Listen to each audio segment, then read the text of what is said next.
He was just a normal driver.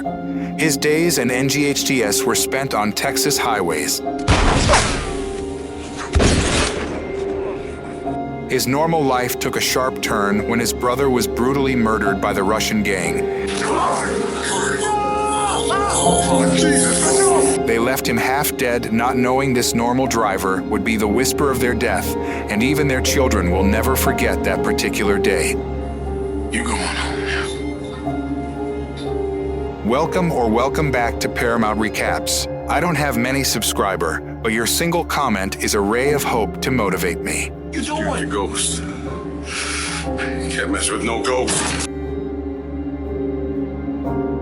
So, the movie starts with this massive dude just named Driver pacing back and forth in his cell, as it is the day of his release. He takes a picture of his brother off the wall before the guards come and get him from his cell. The Warden Drumgold, tries talking some sense into Driver, knowing how intense this dude is. But Driver is just focused on getting out of prison as soon as possible because he plans to kill the men responsible for his brother's death. The guards release Driver out into the desert, but he wastes no time and hits the 10-toed turbos for what seems like miles until he comes to a junkyard. He finds his car ready for him, where inside he has files prepared on his targets and a loaded gun. With nothing but revenge on his mind, Driver sets off, and this is day one. Guys, his first target works in the city, and he pulls up just outside. Driver barges across the road like F traffic and storms into the building with no words, nothing. He finds the guy and kills him with one headshot. We then meet Detective Slade Humphreys. He is basically a lowlife, as we see him buy some bad substance and shorten his life subscription in his car. He gets called to the scene of the murder, where he is partnered with a female detective named Detective Cicero, and they begin working on the case. Driver then gives this goon named Roy Groen a visit, who reveals that he was the one who set up Driver with his car and contacts. Driver has come to collect the rest of the names on a speedrun challenge, but Roy starts acting up after seeing Driver's cash and decides to raise the price for the contacts. Driver ain't playing, so Roy calls over his big bodyguard named Kenneth Tyson Big Dude. Kenneth faces Driver, but spots the tattoos on his arm. Then his cheeks start quivering, and he runs out of the store. They know the circumstances. Roy graciously offers Driver a refund plus the name. Detective Humphreys and Cicero are going over the video from the office and realize that the victim actually recognized his attacker before he was sent to see Jesus. News about Driver begins spreading quickly, making some people nervous. An anonymous person contacts a well-known assassin named Killer. Yep, that's his name too. He is given Driver's picture as his next target and gathers his weapons, setting out to hunt. On day 2, he gets to the location and sees the man he is supposed to be protecting, this old creep who has a girl help him with groceries back to his apartment, then offers the chick drinks which he has drugged. Meanwhile, Killer is scoping out the building when he spots Driver pull up to the scene, so he readies his gun. He sees Driver get out and enter the building and goes to intercept him. Driver makes it to the room just as the old man is videotaping the poor girl, shoots off his hand as he grabs a knife, and then shoots him in the head, all without uttering a damned word. As he leaves, Killer corners him in the hallway, but a little girl steps out between them. Driver's like F this kid and starts unloading on Killer. He reloads the revolver like a damn pistol, then forces Killer to hide behind cover, but disappears soon after. Killer is not sure where this dude went, so he cautiously goes searching for him, but Driver has already made it to the car and makes his escape. Back with Detective Humphreys and Cicero, they have gotten files on Driver. Turns out Driver has been in prison for 10 years, never joined any gangs, and ran anyone's fate who tried to attack him for it. Before that, Driver was a getaway driver for a team of robbers, which included his brother, and he was a pretty damn good one at that. After the heist, Driver, his brother, and his team were raided by another gang, which was recorded by the men. After shooting the other guys, they demanded the money from Driver and his brother, while holding them at gunpoint. To save his brother, Driver gave up the cash, but his brother was still brutally killed in front of him. After that, Driver realized that he was being filmed by the old man and swore revenge before someone shot him in the head at point-blank range and left him for dead. But even death was like, nah, I'm not messing with this dude, and sent him back to the land of the living. After watching, the two detectives realized that Driver is on a revenge speed run. We then see Detective Humphreys going over to his baby mama's house, and she's all mad that their kid is late for his baseball game. Turns out all the kid does is warm the bench, so she was fussing for nothing. Detective Humphreys gets a call call from Cicero telling him about the shooting, much to the disappointment of the kid. But seeing this, he pretends to tell off Cicero after she has hung up, saying that he is going to his son's game. Well, at least he made the kid smile. Plus, the dude is already dead. He ain't going nowhere. After the game, he goes to the crime scene, where the cops realize that the old dude was a full-on creep with kids and learn about the shootout in the hall and about Killer. Meanwhile, Killer is telling his girlfriend about the shootout, saying how Driver has no sophistication about him. He admits, though, that Driver is fearless and fast, even faster than him. Maybe it was looking down into the barrel of a Magnum or what, but he asks his girlfriend to marry him right there and then. It is the third day of the speedrun challenge, and with 2 dead bodies so far, things are looking swell. Detective Humphreys is back at his office. He spills coffee on his shirt and folds it up, causing Cicero to see his needle marks, but she pretends to ask him about his tattoo.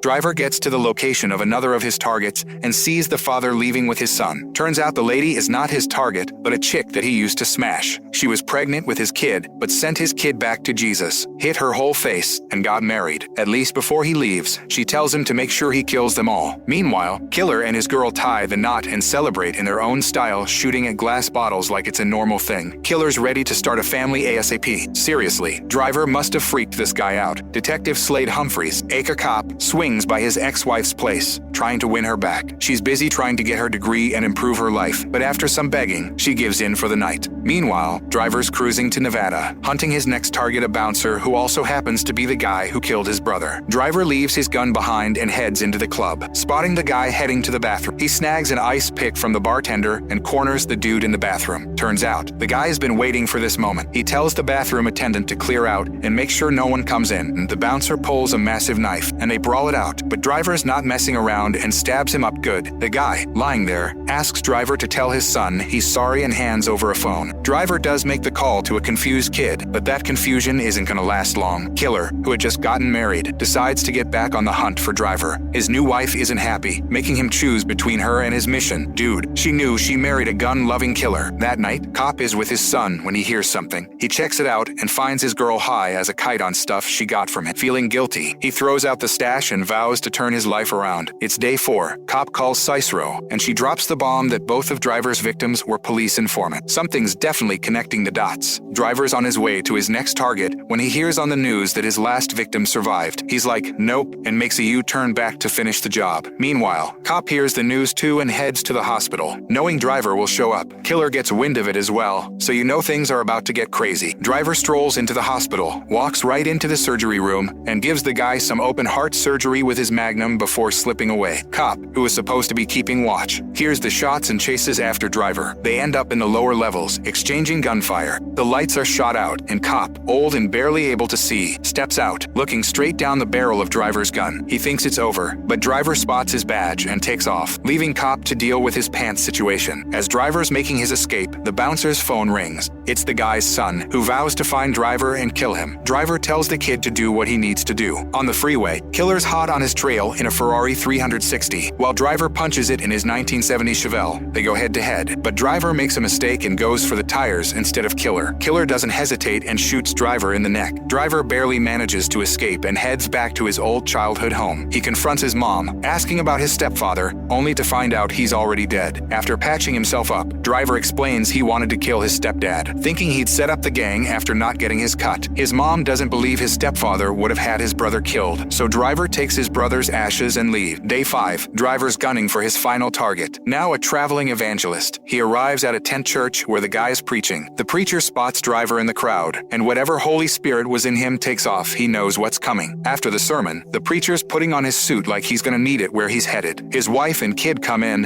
and this gives Driver pause. They take a walk, and the preacher starts remembering that day, admitting he didn't want Driver's brother killed. He tries talking his way out, even asking for forgiveness, but Driver's not having it. The preacher drops to his knees and starts singing, accepting his fate. This gets to Driver, who surprisingly spares him and tells him to go back to his family. Driver sits alone in the church, staring at pictures of his brother and seriously considering giving up on his quest after sparing the last guy on his list. While he's deep in thought, Killer shows up, gun to Driver's head, ready to finish him off. He wants Driver to pick up his gun and fight, but Driver refuses. Killer picks up Driver's .357 and places it against his own head, then reveals there's one more man Driver forgot about. Just then, Cop burst in, holding Killer at gunpoint, telling him to back off. Out of nowhere, Cop shoots Driver in the head, revealing that he was the one who shot Driver driver all those years ago and hired Killer to finish the job. Turns out, Cop's girl was originally driver's brother's girl, who became his informant and ratted out the bank job, leading to the raid. Outside, Cop offers Killer his payment, just $1, but Killer turns it down, saying he didn't earn it, then heads home to his wife. Cop calls his girl, telling her it's all over, but Driver shows up and shoots him. Just kidding, Cop had a metal plate in his head from the first shooting, but Driver finishes him off this time with a satisfying shot, finally getting his revenge and wrapping up his 5-day vendetta. Cicero, who'd figured out the truth about Cop, finds his body but decides to keep quiet. Driver spreads his brother's ashes over the sea and drives off into the sunset in his Chevelle. Thank you so much for watching. If you enjoyed this video, please give it a thumbs up. It really helps the channel out. If you're new here, don't forget to hit that subscribe button and ring the notification bell so you never miss an update. We'd love to hear your thoughts, so drop a comment below with your suggestions for future videos, any questions you have, or just to say hi. Your feedback is super important to us and helps us create better content for you. Also, feel free to share this video with your friends, family, and on social media. It really makes a big difference and helps our community grow. You can follow us on Insert your social media handles for more updates and behind-the-scenes content. Thanks again for your support, and we'll see you in the next video.